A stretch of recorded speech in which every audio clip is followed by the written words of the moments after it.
តោះសួស្តីគ្នាថ្ងៃនេះគឺយើងមកមើលម៉ោងឃាសូនហើយខ្ញុំសូមបញ្ជាក់បន្តិចចំពោះម៉ោងឃាសូនជាមួយនឹង session range គឺវាខុសគ្នាហើយចំពោះការប្រើប្រាស់ក៏វាខុសគ្នាដែរហើយ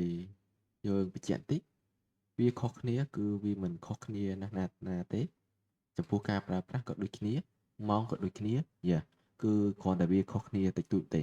ប៉ុន្តែគ្រាន់តែខ្ញុំ recommend ហ្មងយើងគ្រាន់តែ recommend ឲ្យអ្នកគ្នាប្រើម៉ោង Pearson យ៉ាអញ្ចឹង Pearson និង Session Range គឺខុសគ្នាអញ្ចឹងត្រឡប់មកវិញចំពោះម៉ោង Pearson របស់យើងគឺយើងបែងចែកពីរដូវកាលក្តៅជាមួយនឹងរដូវកាលត្រជាក់ចំពោះរដូវកាលក្តៅគឺចន្លោះពីម៉ោង ASEAN ពី6ព្រឹកដល់ម៉ោង9ព្រឹកហើយលន់ដុនរបស់យើងគឺ6ថ្ងៃដល់ម៉ោង4ថ្ងៃដែរវាថាចូលល្ងាចអាហ្នឹងហើយមួយទៀតចំពោះយូយ៉ករបស់យើងគឺម៉ោង6ចំពោះម៉ោងយូយ៉ករបស់យើងគឺម៉ោង6ល្ងាចដល់ម៉ោង9យប់យ៉ាអញ្ចឹងយើងត្រឡប់មកវិញជាមួយនឹងរដូវកាលខែត្រជាក់គឺរដូវកាលនេះយ៉ាអញ្ចឹងរដូវកាលត្រជាក់គឺចន្លោះពីម៉ោង ASEAN របស់យើងគឺម៉ោង7ដល់ម៉ោង10វាលើសគ្នា1ម៉ោងអញ្ចឹងចំពោះម៉ោងលន់ដុនរបស់យើងគឺម៉ោង2ថ្ងៃដល់ម៉ោង5ហើយបន្ទាប់មកម៉ោងយូយ៉ករបស់យើងគឺ7ដល់ម៉ោង10យប់យ៉ាអញ្ចឹងមួយទៀតចំពោះបច្ចុប្បន្នគឺយើងចន្លោះពីខែវិច្ឆិកាដល់មីនាគឺខែត្រជាក់អញ្ចឹងនៅពេលដែលយើងចូលដល់មីនាផុតមីនា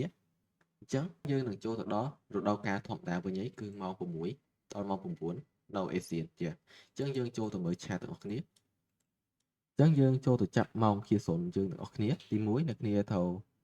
មើលថាខែគឺស្ថិតនៅក្នុងខែគេ session អីគេអញ្ចឹងនៅខែនេះគឺស្ថិតនៅក្នុង session ខែត្រជាក់យ៉ាអញ្ចឹងចន្លោះពីពេលវេលាដែលយើងចាប់គឺ7ព្រឹកដល់ម៉ោង10ព្រឹកហើយបន្ទាប់មកចំពោះម៉ោងលន់ដុន2ថ្ងៃដល់ម៉ោង5ល្ងាចយ៉ាបន្ទាប់មកចំពោះម៉ោងយូយ៉កគឺម៉ោង7យប់ដល់ម៉ោង10យប់អញ្ចឹងចំពោះការប្រើប្រាស់ទី1អ្នកគ្នារងចាំឲ្យវាចូលទៅដល់ម៉ោង session ណាមួយឧទាហរណ៍ថាម៉ោង ASEAN ឬក៏ London ឬក៏ New York អញ្ចឹងនៅពេលដែលអ្នកគ្នា trade ម៉ោងដែលគេសម្រាប់នេះគឺម៉ោងទាំងអស់នេះទី1វាអាចខុស direction ឧទាហរណ៍ថាម៉ោងគេសម្រាប់ហ្នឹងវាអ្នកគ្នាចូលចំយ៉ាចូលចំ sale បន្ទាប់មកអ្នកគ្នា hold បានបន្តិច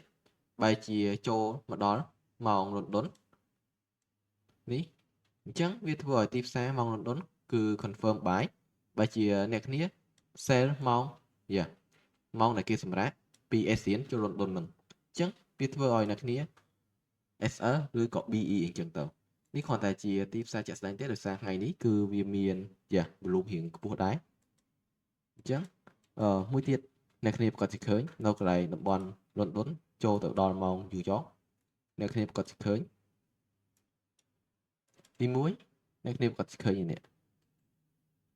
មាន fair gap អញ្ចឹងអ្នកគ្នានឹងរក direction sell ទម្លាក់ចុះមកមានអីចូលទៅដល់ម៉ោង New York នេះ Paki 0របស់យើង confirm ឡើងទៅវិញយ៉ាអញ្ចឹងខ្ញុំបញ្ជាក់តិចចំពោះការ trade យើង trade នៅក្នុង session ASEAN ឬក៏ London ឬក៏ New York ទៅហាមជាដាច់ខាតគឺ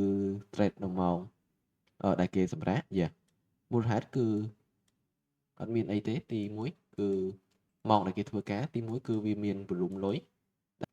ដែលអាចដឹងពីទីផ្សារច្បាស់លាស់មួយទៀតគឺវាមានទីផ្សារវាបានផ្លាស់ប្ដូរឬក៏ move ខ្លាំងដែលធ្វើឲ្យយើងងាយស្រួល trade យ៉ា